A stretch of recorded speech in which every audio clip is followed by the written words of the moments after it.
Grand Rising Soul Fam.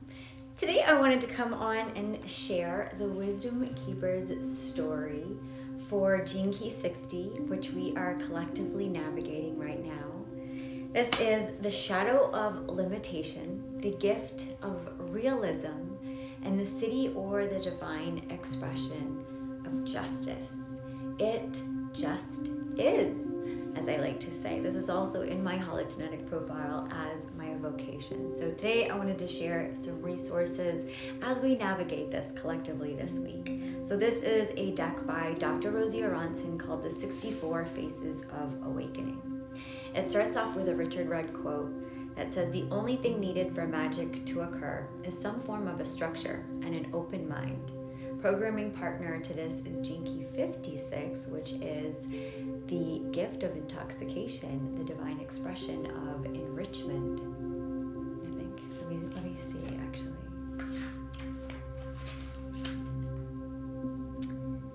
And the shadow of distraction. There you go.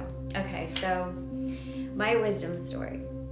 I grew up in a part of the world where religious fanaticism, poverty, and injustice were the norm.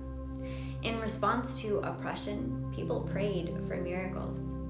As a child, I also prayed for a better world where women and children were given more rights. But as I got older, I grew tired of praying.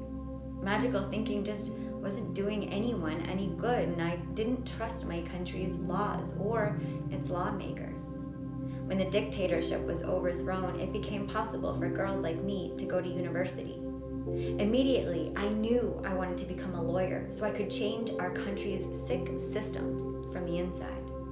The only girl in my entire family to ever receive a higher education, I buried myself in studies, learned every law imaginable, and became a skilled debater, backing up every argument against the current oppressive system with irrefutable evidence.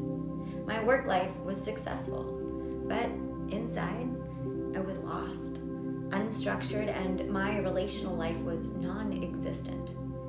I had no true allies. My mind had become closed, limited, and rigid. I had forgotten how to dream and had lost touch with the love of justice that drove me to learn and serve.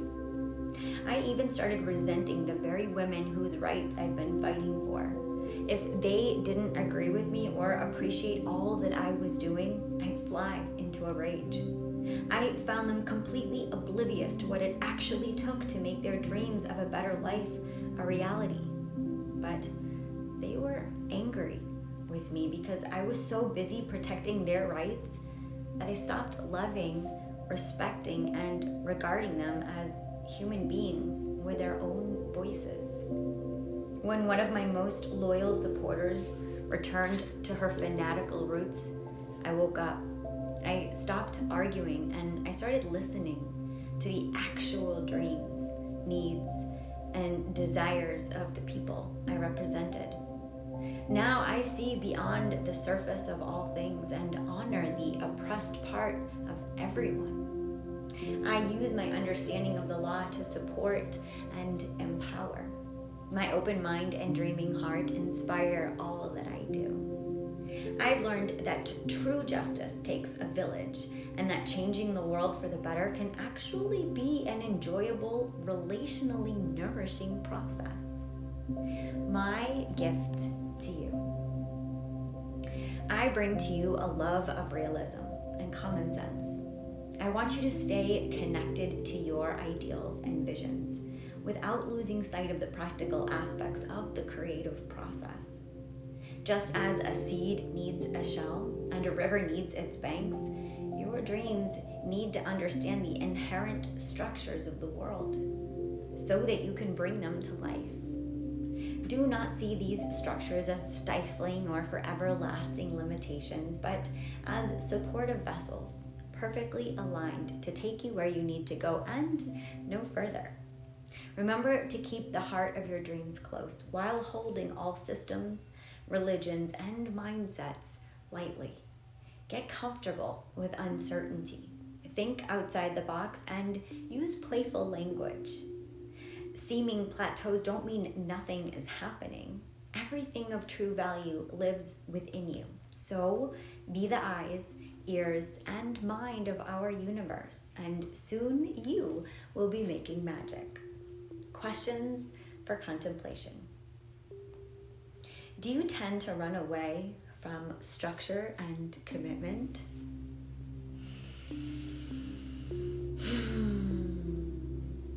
Have you had trouble finding true allies?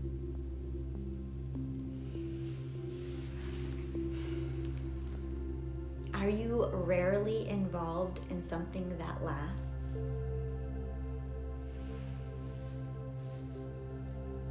Do you hold on tightly to your own way of thinking and doing?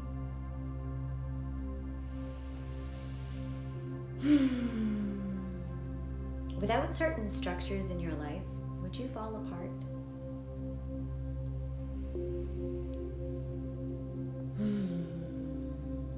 If you tend to be too limited, invitation to pick a structure you hold rigidly and find a concrete way to hold it just a tad more tightly this week. Lightly this week. A tad more lightly this week. If you tend to be unstructured, pick invitation to pick an area where you struggle with discipline and experiment with following through. And lastly, reflect on your most positive experiences of realism and justice. Here is the beautiful imagery from Dr. Rosy Aronson's deck there. Sending you all so much love this week, that you can recognize that we are humans, we are limited, we have gravity, and that creates density in our body and it pulls us down, and we have this consciousness that creates all these stories around that density, around the gravity. So invitation, add some levity to your life this week. Lighten up. I love you. Namaste.